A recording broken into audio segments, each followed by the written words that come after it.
kita letak sampah dekat rumah kita, kita himpunkan tu kan, kita nampak macam biasa, tapi bila digabungkan bilangan itu, kemudian ada yang terlepas ke tempat yang tidak sepatutnya. Nampak tak betapa merisaukan keadaan di Malaysia ini? Saya difahamkan dalam satu keluarga yang mempunyai 4 orang ahli, dalam satu hari sekurang-kurangnya 1 kilogram sampah akan dihasilkan. Dia bayangkan berjuta-juta, lebih 38 juta rakyat Malaysia di negara kita. Anda boleh buat kiraan sendiri bagaimana teruknya keadaan kita kalau kita tidak mula untuk menjaga kebersihan dan juga pengumpulan sisa sampah kita di negara ini. 38 juta kilogram tu besar tu. Itulah, okey, macam saya terfikir, adakah disebabkan PKP ni yang kita tidak lagi boleh dine in kan? Jadi banyak makanan yang kita tapau tu ataupun kita beli tu, mana banyak lagi bungkusan-bungkusan yang tidak biasanya tidak ada di rumah kita. Betul. Kan? Jadi ini antara penyumbangnya juga. Jadi bagaimana kita nak mengendalikan perkara seperti ini?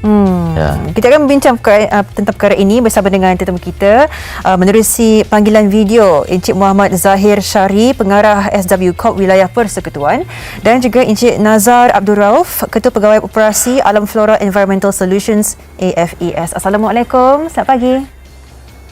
Waalaikumsalam. Sihat ke dua-duanya? Alhamdulillah. Cik Zahir, kita berjumpa hari Isnin lepas ya? Barulah saya dapat lihat wajahnya. Jumpa lagi. Oh, orang ni bermisai rupanya. So, ketika berjumpa Pakai pelitup ya? pakai pelitup muka. Apa? Okey, mungkin nak kongsikan Itu pakai face mask. Itulah dia kan. SOP, betul. Menyentuh tentang face mask, nanti kita akan tanyakan bagaimana pelitup muka ini dikendalikan supaya kita tak bertimbun satu hari nanti. Tapi inilah dia, menurut kajian dianggarkan trend pengumpulan sampah ni akan menjejaki angka 38 juta kilogram sehari. Adakah ini satu fakta ataupun memang sememangnya kita menjurus ke arah itu? Kongsikan. Cik Zahir, kalau boleh dapat jawab dulu ya. Okey. Terima kasih Ellie dan Sofia. Baik, itu adalah anggaran lah berdasarkan apa yang kita lihat situasi semasa.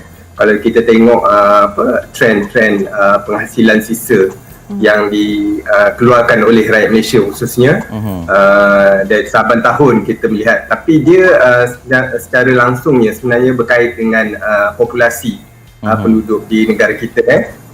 Tetapi apa yang paling penting adalah usaha-usaha yang dijalankan oleh pihak kerajaan untuk memastikan walaupun janaan sisa meningkat, tapi bagaimana kita melakukan usaha-usaha dari aspek pelupusan itu sendiri dan juga perawatan kepada sisa-sisa pekerja yang dihasilkan. Pelbagai kaedah yang insyaAllah saya akan cuba terangkan kejap lagi. Bagaimana kita nak menguruskan sampah itu dengan baik. Okey. Bermakna kita nak fahamkan di sini, bermakna nisbah sampah ini adalah berkadaran dengan populasi yang ada ini di Malaysia. Begitu, ataupun ini sedikit tinggi yang sepatutnya taklah sampai angka berapa tadi, 200 kilogram sehari kan? Ya. Okey. Jangkaan tu agak tinggi jugalah, tapi dia banyak aspek lah dari segi populasi, kita punya aktiviti ekonomi dan sebagainya. Adakah dalam keadaan kita melalui PKP dengan banyak makanan dibungkus dan sebagainya juga menjurus kepada anggaran ini? Betul. Kalau kita tengok keadaan sekarang, dalam tempoh sekarang ni kita tidak dibenarkan untuk dine in atau makan di restoran dan sebagainya, dan kebanyakannya akan bungkus ataupun yang buat pesanan melalui talian dan dalam talian banyaklah kaedah-kaedah. So mereka menggunakan pembungkusan untuk menghantar makanan dan sebagainya, dan ini juga menyumbang kepada peningkatannya sisa domestik daripada isi rumah kita untuk sampah-sampah. Baik. Okey. Jadi sebab kalau makan di kedai dine in, pinggan mangkuk tu boleh dibasuh kan, boleh diguna semula jadi bila pembungkusan tu mahu tak mahu terpaksa dilupuskan. Baik, kita nak tanya kepada Encik Nazar Abdul Rauf, Ketua Pegawai Operasi Alam Flora Environmental Solutions ini, dari segi pengendalian ataupun operasi menguruskan ataupun melupuskan ini dan juga merawatlah sebelum tu, adakah dengan peningkatan ini cara ataupun pendekatan itu terpaksa diubah ataupun masih lagi dalam keadaan yang sama? Okey, terima kasih Cik Ali dengan Puan Soya. Okey, penuh. Okey. kita ambil balik sekarang ni 38,000 tan sampah.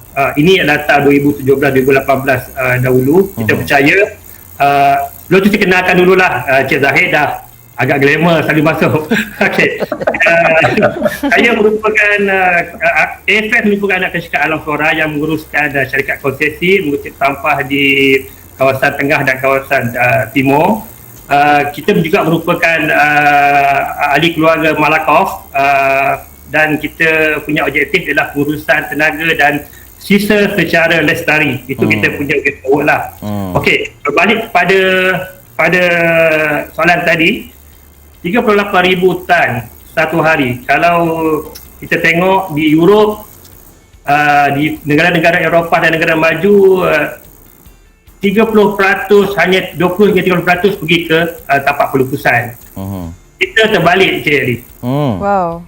Kan, bayangkan banyak je gap yang kita perlu bersama rakyat Malaysia semua, termasuk pengurusan KPKT yang selalu membantu kita untuk membina banyak cara rawatan lagi. Saya rasa kita tak ada masalah dalam pengurusan untuk mengutip sampah. Kita ada badan yang sangat structured di Malaysia ni, macam di bawah kendalian Tuan Zahir, SW Corp. Sampah insya-Allah kita akan ambil tak macam 20 tahun yang lalu. Tapi cabaran sekarang ialah menguruskan sampah selepas dikutip. Itu yang kita kenalkan berbagai proses dan juga recycling activity yang kita nak ni. Okey. Cik Ali, soalan tadi masa PKP ni. AFS dan Alam Flora kita telah melakukan bersama dengan SLUCOP juga, kita melakukan beberapa proses pendidikan.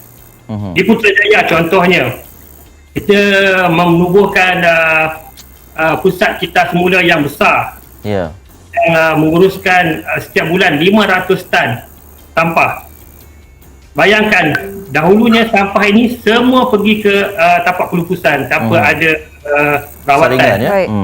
Ya, rugi pergi ke tanah, kita kena balik, kena dapat tanah baru, kita kena uruskan, itu kos. Sekarang kan ini IRF kita panggil. Kita menguruskan dan boleh generate ekonomi kepada pekerja, kepada penduduk Putrajaya.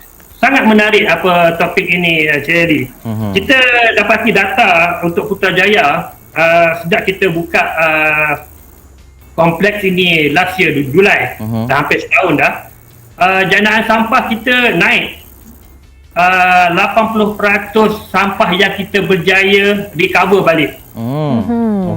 Sampah yang pergi ke landfill kurang, sampah yang generate oleh penduduk bertambah sebenarnya, tapi kesan recycling tu makin tinggi kepada rakyat Malaysia. Kita percaya dengan adanya kompleks pengurusan, kita boleh menjemput semua agensi, sekolah datang ke tempat kita. Sebab orang kita ni kalau tak ada tempat pelupusan yang betul, dia tak percaya.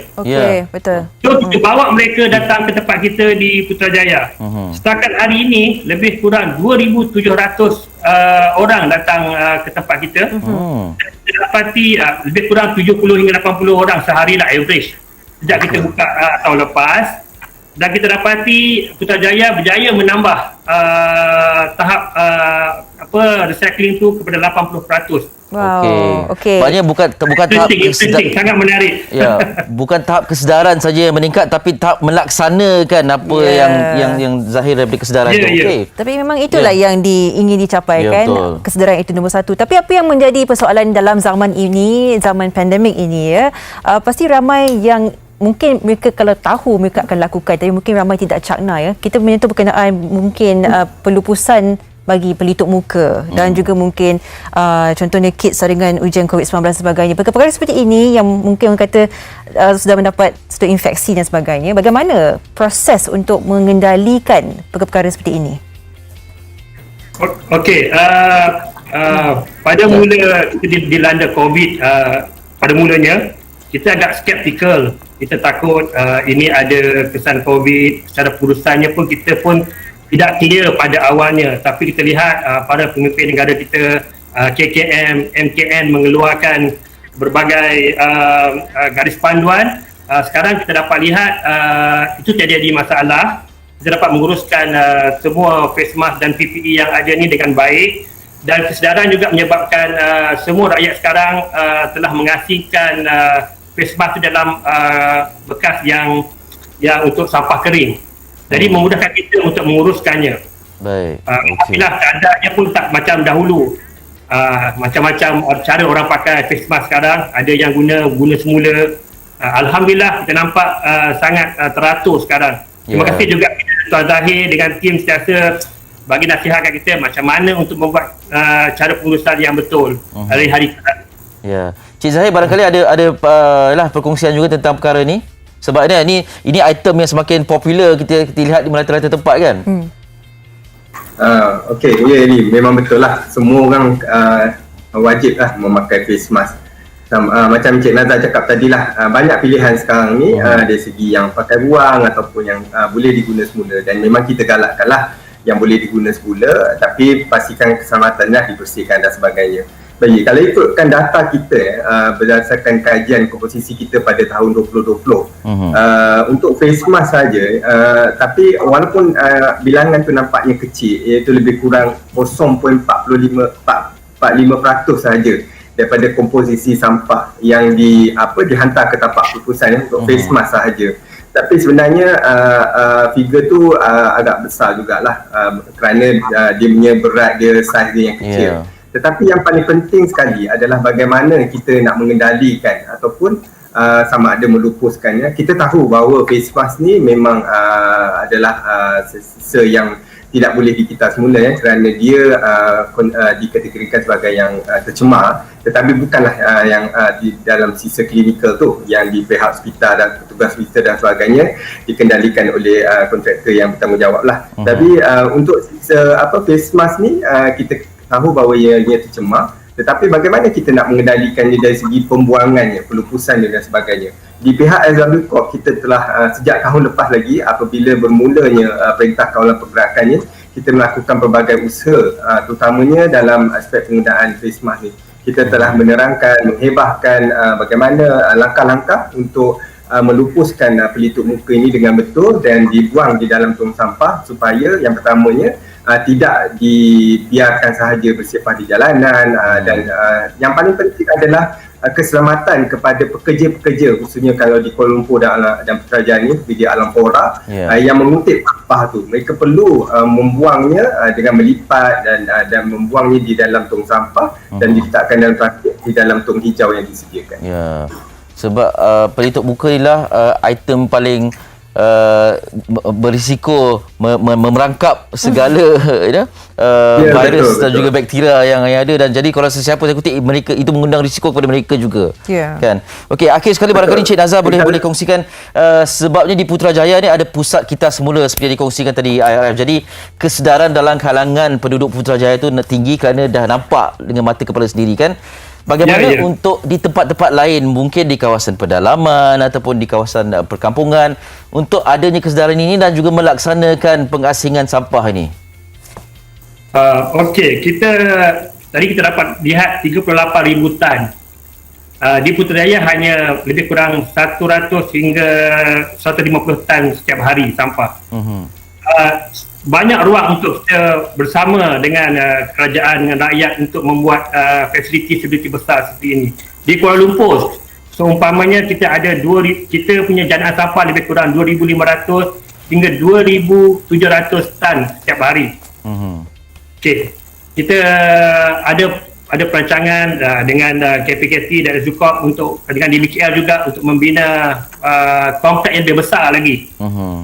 Tapi kita tengah mencari tanah lah yang sesuai untuk membuat kita akan panggil recovery inisiatif sustainability eco park, yang di mana semua penduduk Kuala Lumpur boleh datang melihat apa yang dilakukan oleh kita, dan kita menggunakan konsep strategi begini. Satu, kos kita akan optimize sebab kita guna balik semua benda yang kita collect itu, kita bagi nilai ekonomi.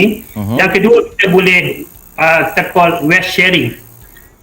Siapa yang industri sampah ni akan boleh guna balik, produce by product. Kita akan banyak lagi graduan-graduan baru yang keluar yang berminat dalam sampah, kita boleh bersama kita untuk membina yang lebih baik. Baik. Sebab macam saya cakap tadi, gap banyak. Kalau Europe 20, pergi ke Latin kita 80. So ini bidang yang paling kita memang berharap akan jadi lebih rancak lagi. Saya percaya sekarang Urusan Tertinggi KPKT dan Tuan Zahir tengah membina satu polisi yang lebih komprehensif. Tapi kita tak tunggu je Ali. Kita terus melaksanakan beberapa teknologi treatment bersama Universiti Tempatan dan juga bersama rakan kerja rakan kita. Seperti contohnya sampah macam Tuan Zahir cakap tadi, sampah terbesar ialah food waste. Okey. 100% tu 38,000 tan tu 45% daripada 40% ialah sampah food waste. Betul. Kita kena ada solution. Betul. Cik Nazar, kita betul-betul setuju lah, solution tu perlu ada, tapi hakikatnya kita tak cukup masa untuk membincangkan. Semoga kita mendapat yang menarik. lebih. Kita punya masa yang lebih panjang mungkin satu hari. Kita boleh insyaallah kita akan panjangkan dia dalam sesi lain, tapi menimbulkan kesedaran dan juga melaksanakan apa daripada maklumat yang ataupun pengetahuan yang kita ada berkaitan dengan pengurusan sampah ni sangat-sangat penting dalam kalangan masyarakat kita. Kita ucapkan terima kasih banyak-banyak kepada kedua-duanya. Cik Nazar sudi bersama kami untuk memberikan perkongsian ini. Encik Nazarul Rauf, Ketua Pegawai Operasi Alam Flora Environmental Solutions, dan juga Encik Zahir Syahri, Pengarah SW Corp Wilayah Persekutuan. Selamat menjalankan tugas. Kita harapkan lepas ni jadi setidaknya jadi 20% di ke tanah perupusan. InsyaAllah kita berdoa. Stay safe kedua-duanya. Terima kasih. Assalamualaikum. Okey, terima kasih. Waalaikumsalam.